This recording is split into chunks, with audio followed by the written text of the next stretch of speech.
Hello everyone, সামনেই রথযাত্রা আর সেই উপলক্ষে আমি একটি জুয়েলারি নিয়ে চলে এসেছি তোমাদের কাছে। তোমরা দেখো এবং কমেন্ট করে জানাও যে তোমাদের জুয়েলারিটি কেমন লেগেছে। এখানে প্রথমেই আমি 3টি রাউন্ড পিসবোর্ড কাট করে নিয়েছি, একটি বড় সাইজের ও দুটো ছোট সাইজের, এবং তার উপরে কালো কালারের কাপড় দিয়ে কভার করে নিচ্ছি। বড় পিসবোর্ডটাকে যেভাবে কভার করে নিলাম, ছোট পিসবোর্ডগুলোকেও একইভাবে কালো কাপড় দিয়ে কভার করে নেব। এবার এই পিসবোর্ডের ওপরে আমরা জগন্নাথ দেবের একটি ছবি ড্র করে নিয়েছি।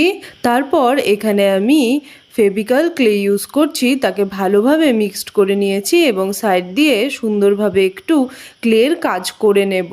তোমাদের যদি এই ধরনের জুয়েলারি ও ক্রাফট দেখতে ও তৈরি করতে ভালো লাগে তাহলে অবশ্যই আমার ইউটিউব চ্যানেলকে সাবস্ক্রাইব করে রাখো।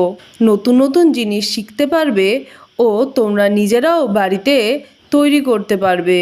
তোমাদের সাথে কথা বলতে বলতে আমার ক্লের কাজগুলোও কমপ্লিট হয়ে গেছে। এবার আমি ক্লেটিকে প্রথমে হোয়াইট কালার দিয়ে কালার করে নিয়েছি।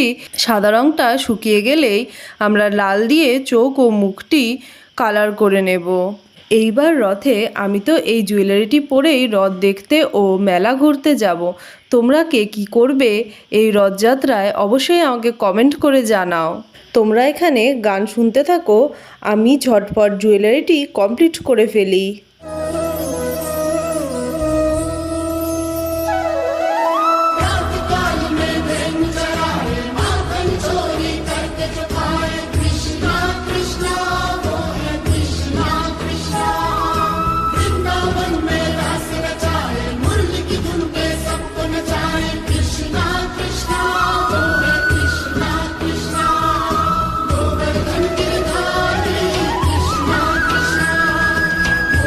যদি জুয়েলারিটি তোমাদের ভালো লেগে থাকে তাহলে অবশ্যই লাইক ও সাবস্ক্রাইব করে রেখো।